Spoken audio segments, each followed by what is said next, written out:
Hola, este es el video para Electrotecnia 2. Para hacer esta guía es recomendable bajar este material que es el libro. Te voy a dar las explicaciones basadas en este libro. ¿En qué consiste esta guía? Vamos a ver lo que es la básica de la corriente alterna. Vamos a trabajar. Pregunta 1, ¿qué es la corriente alterna? ¿Cuáles son las ventajas? Representación de la corriente alterna, plantear la ecuación, dibujar forma de onda y marcar los parámetros. Cómo se genera y qué es el valor instantáneo de la corriente alterna.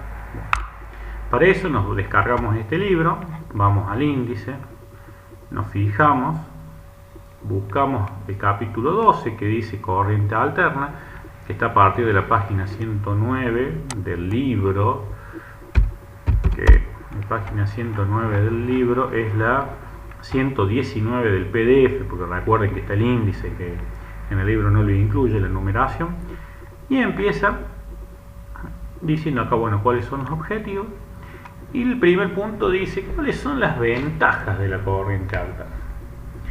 Bueno, la principal ventaja de la corriente alterna es que es fácil de transportar la corriente. Es una corriente que la podemos transportar grandes distancias, hablamos de miles de kilómetros. ¿Por qué la podemos transportar? Porque acá tiene la otra ventaja, que podemos transformar su relación de tensión y corriente muy fácilmente a través del transformador, y este es un dispositivo que tiene muy bajas pérdidas. Entonces uno la genera, la transforma en alta tensión. Al transformarla en alta tensión, los conductores no hace falta que sean muy grandes, son de secciones bajas. La podemos transportar grandes kilómetros cuando llegamos a destino, por más que tengamos alguna pérdida de tensión, por pérdidas que se dan en el transporte, que no es ni más ni menos que un poco de calor que se genera, la podemos transformar esa energía y llevarla al nivel deseado. Esa es una de las principales ventajas. Bueno, acá le va diciendo más específicamente. ¿Cómo se produce la corriente alterna? Bueno, acá les dice, con un alternador. Acá van en un ejemplo simple en el cual tienen una espira, dos anillos rozantes y dos imanes, uno norte y uno sur. Al pasar esa espira por ese campo magnético, se induce una tensión, que acá en el gráfico 12.2 podemos ver que va a ir variando con respecto al tiempo. Va a tener una tensión máxima positiva a una tensión máxima negativa. La vuelta completa de esta espira es ni más ni menos que un ciclo de la tensión. Como es una tensión alterna que se produce por la rotación de la espira dentro de un campo magnético, significa que no va a tener un valor constante. El valor va a depender de ese instante de tiempo, cuánto vale. Acá vemos que un instante de tiempo puede valer, por ejemplo, 50 voltios, llegar a un máximo de 100, pasar por 0 voltios, pasar a un máximo negativo de menos 100 voltios y de vuelta a 0. Y se vuelve a repetir indefinidamente. Entonces esto nos da acá la primera fórmula, que es la de la tensión instantánea, que les dice, la tensión es igual a la tensión máxima por el seno de omega t. Omega t es la frecuencia angular, omega es 2pi por frecuencia. Es decir, qué tan rápido gira esta espira dentro del campo magnético. Y el tiempo está en la ecuación porque, como les dije, es una corriente, una tensión que cambia con respecto al tiempo. Si yo la mido ahora, no va a ser el mismo valor que en la próxima medición.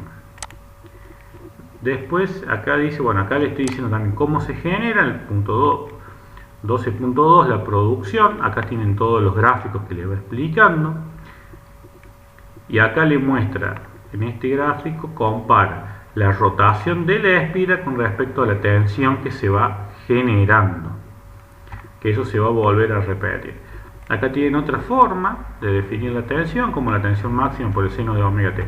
Siempre lo mismo. Bueno, y acá en el gráfico 12.7 tienen una generación mucho más detallada, que un gráfico bien completo. Acá es importante que ustedes vean cómo se repiten, y acá hay algo que les voy a explicar que dice, bueno, ¿cómo definimos el ciclo? Hay varias formas. A mí me gusta la definición de que el ciclo se define entre dos crestas positivas, consecutivas. Entre esta, está el punto C, y esta de acá, El tiempo que pase ahí es el ciclo. Acá algunos, también es válido, lo definen como desde donde empieza el semiciclo positivo hasta donde termina el semiciclo negativo. Eso es el T, el periodo, el tiempo. Es lo mismo. La única diferencia que a nivel electrónica, cómo hacer la medición, es más fácil medir dos crestas positivas consecutivas que los cruces por cero, porque acá se repiten y si uno tuviese que hacer un circuito es más complejo. Acá en el 12.3 le dice los valores característicos, le dice lo que es el valor instantáneo, y es muy importante este ejemplo, que le da un ejemplo de cómo se calcula. Acá le dice lo que es el valor máximo de la tensión, y acá lo dice lo que es la tensión eficaz.